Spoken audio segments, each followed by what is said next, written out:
never meant as much as it means to me, like, now. And I just felt like I just really want to do that, just in case I forget. Really it's just about love, it's a poem about loving, the unloved, the abandoned, the hopeless, the helpless, the homeless. It's about recognizing that God loved us so much that he just gave up everything, came down to earth, and died for all of you and me, and we didn't deserve it.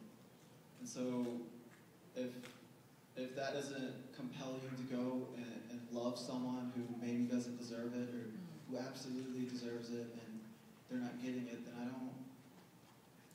don't know what will. And basically that's, it's called I Saw Jesus, and that's kind of what this poem's about. I saw Jesus the other day. Did you hear me, God? I said I think I saw you the other day. Did you see me too? I was in that old white Honda Civic with the dent in the side, stopped at the red light, about 4 or 5 cars in the back of the line, and you were holding that old cardboard sign that looked like it was on its 9th life, and you were asking for anything. Anything would help, and God bless you. And that look in your eyes couldn't disguise that feeling of worthlessness that you must have felt just standing there watching cars go by. And I had my windows rolled down slightly, and I had the music turned up real loud, and I'm pretty sure I was listening to this band. They're called Holding On to Hope. And as they were screaming, we are the beacons, I remember thinking, God, he must be barely holding on to hope. And I still pretended I didn't see him when he walked by. And I admit, I may have glanced at my change and saw like 3 quarters and a few pennies, but I guess I thought I needed it more than he did. I mean, besides, it's not like he can buy much without anyways. And before I could change my mind, the light turned green, and I just closed my eyes, and as I drove by, I just thanked God for the life he'd given me. I saw Jesus the other day. You were grinning that smile from ear to ear. You were holding Mommy's hand. It looked like you'd been crying, and you looked a little bit under the weather. And your mom was trying to talk to me, and she was saying, Señor, hablas español. And then she started talking rapidly, and I didn't know what she was saying, so I said, sí, hablo español, pero tú hablas muy rápido y yo no comprendo.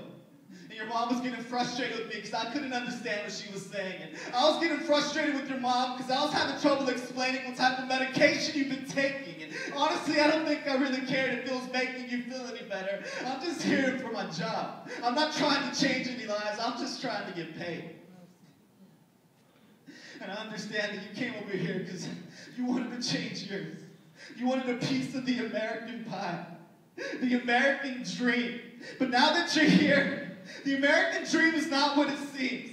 Now that you're here, you're trapped in poverty, and us Americans, we're bound by greed and pornography and material things and anything else that makes us happy, because it's all about me.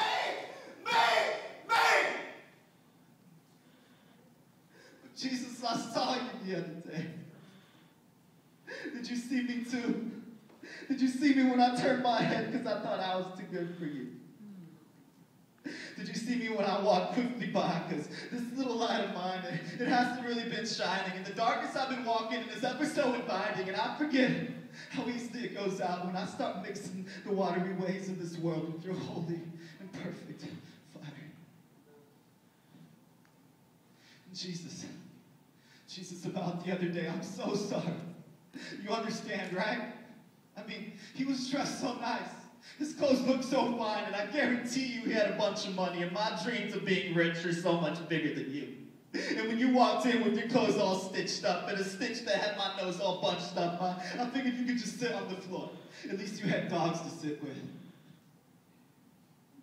But Jesus, I saw you the other day.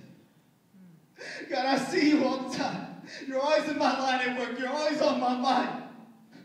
On the side of the road asking for help. Under a bridge, asking for money, dancing on a pole, Taking off your clothes for money, calling me lovely, or whatever I want you to call me when I give you just the right amount of money. Getting beat up because you're wearing the wrong colors, or maybe you're just trying to fit in. Selling drugs to kids and trying to deal with life, or shooting up that poison because it's the next best thing to die. Sitting on the back row of a church, being completely ignored because your clothes were a little bit old, but it was the best shirt you had! And it still wasn't good enough! And this was your last shot at hope!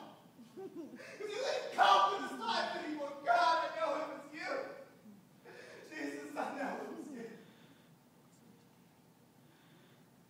And every time I walk by someone who looks so helpless, homeless, hopeless, God, I know you're somewhere inside trying desperately to shine through all the layers of broken life, but I just walk right by. I walk right by because I say I don't have the time. I have somewhere to go, people to meet, places to be. Why did I be bold? How come I can't do all the things you tell me to? God, how come I just ignore you? God, I ignore your voice far too often. Yes, every day is far too often. My excuses are just excuses. And the faith that I say that I have is basically useless because I can't prove that I have any. Because I don't trust you enough to step out of my comfort zone and offer a hand to help. God, but if I had faith the size of a mustard seed, I could say to these mountains, be thrown into the sea, and they really would be.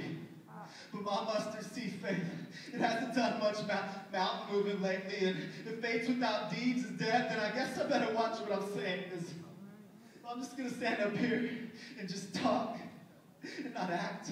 But I'm no better than anybody else. I mean, even the demons believe in Jesus, but they're still going to burn in hell.